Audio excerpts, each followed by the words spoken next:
আসসালামু আলাইকুম। আসসালামু আলাইকুম। আমার নাম রবিকুল। তো আমি বর্তমানে বান্দরবন অবস্থানে আছি। আজকে বিগত 1.5 মাসের বেশি হয়েছে। হয়তো ভিডিও আরও ছাড়ছি, আপনারা আইনশৃঙ্খলা বাহিনীর কাছে হয়তো পড়তে পারে। তো আমার এর পিছনে একটু কারণ আছে। কারণটা হলো যে গত 10 তারিখে, গত মাসের 2 তারিখে আমি একটা জিডি করছি। আমার ফ্যামিলি চলে গেছিলো পরকীয়ার সাথে লিপ্ত হয়ে যাওয়ার পরে কেউ পায় নাই। এই অক্সিজেনে উনির বনে জামাইয়ের সাথে যোগাযোগ করার পরে বনি জামাইয়ের সাথে ওইখানে অবস্থান করে অক্সিজেন বালু ছড়ায়। আমার ওনার বনের জামাইয়ের রফিক, ওনার নামে জিডি আছে, ওনার নামে আসামি দেওয়া হয়েছে। তো উনি আজ পর্যন্ত 1.5 মাসের ভিতরে একটা কল দেয় নাই, ওনের বোনেও একটা কল দেয় নাই। আর আমি কল দিতে চাইছি এতবার গালাগালি পারে। তো বোনের জামাইও গালাগালি পারে, তার জন্য আর ব্ল্যাক লিস্টে ফেলা রাখে, কোনো নম্বর থেকে ভালো করে যোগাযোগ করে না। তো আমি অনেক চেষ্টা করছি তাদের সাথে কথা কই, আমার ফ্যামিলি আমি আসি, আমার ফ্যামিলি ভাত খাবে না, আমি ভাত খাওয়ার জন্য আমি আসি নাই। তো নানান রকমের কিচ্ছা কাহিনী করে। তার মধ্যে আমি ওই পর্যন্তই আমি বান্দরবান অবস্থা নিয়ে আসি, কাজকর্ম করি সরকারি বিভাগের, এই ঢালাই কাজ টাজ করি, মাঝিদের সাথে এরকম থাকি।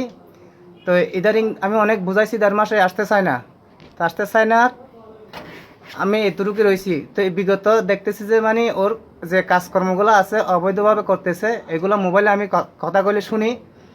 তারপরেও আমি বারবার বলছি যে তুই চলে আস, আমি তোর নিয়ে আসবো, ভালো মতো রাখবো। তো এক কথায় ও আমার ভাত খাবে না। আচ্ছা খাবে না ভালো কথা, ও আমার উল্টাপাল্টা গালাগালি পারে। আবার উনি আমাকে হুমকি দেয়, আমারে ওনার স্বামীর দিয়ে নাকি, ওর বিয়ে হয়েছে, স্বামীর দিয়ে নাকি আমার মারধর করবে, বান্দরবান এসে আমার হুমকি দেয়, এরকম হুমকি দেয়।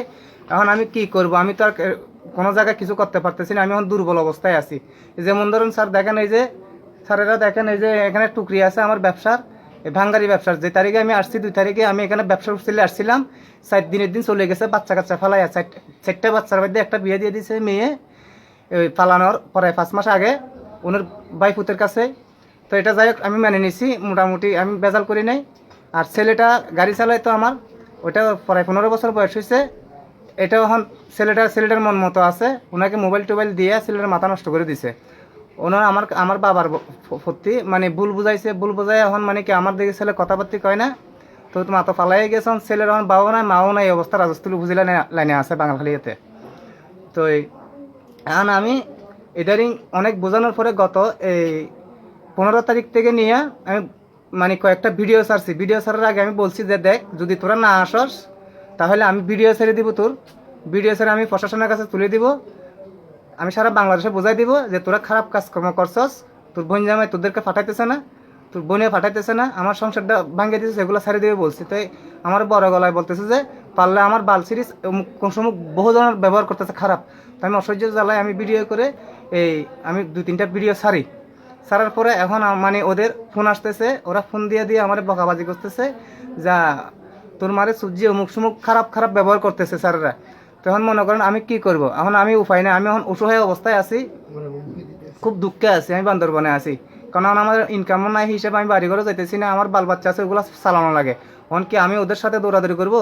আমি বাড়িতে যেখানে বলে আমি ওইখানে আগে গেছি, যেখানে বলছে এখানে গেছি, কোন থেকে আমার ঘুরাইছে, তারা আমার সাথে দেখা দেয় নাই। তখন স্যার এটাই বলতে চাই, আমার হুমকি দিতেছে মানিলঙ্গুদুর থানা যাওয়ার জন্য। তো এদিকে আবার চিটাগাং আমার হুমকি দিতেছে, বান্দরবনে হুমকি দিতেছে, আমার মারে ফেলাইব। তো আমি ফর রিক্সে আছি, আমি যে 2-3টা ভিডিও ছাড়ছি, এগুলা কোনো আমার ভুল নাই। এগুলো আপনারা হাতে যদি পৌঁছায়, আপনাদের থানার নামে যেটা ছাড়ছি, লঙ্গুদুর থানার নামে, এই থানার নিকটে রাজানগর মাইনি এই ঠিকানায়। তো এইগুলো ছাড়ছি যে এই জন্য ওই আমার বাইরে হুমকি দিতেছে। তো হিয়ার আগেও আমার ফ্যামিলি হুমকি দিছে যে আমারে মেরে ফেলাইবো, আমাকে বাচ্চা রাখছে নাকি, আমার 2টা বাচ্চার কারণে না মেরে ফেলাইতো। তখন বর্তমানে আজকের হিসাবে যেটা বুঝলাম যে স্যার আজকের তারিখে যে আমার খুব বিপদের সামনে, আপনারা একটু ফলো করবেন। আমি এটা এই রাঙামাটি মাইনি লঙ্গুদুর থানার নিকটে আমি এই ছাড়তেছি, এই ভিডিওটা ছাড়তেছি। আর গতকালকে একটা ছাড়ছি, রাত প্রায় 10টা কত দিকে ছাড়ছি সঠিক খেয়াল নাই, যাই হোক। তো ওইটা হয়তো আপনাদের হাতে ফসতে পারে। তো আপনারা আমার এই ভিডিওগুলো একটু আপনারা কপি করে রাখবেন।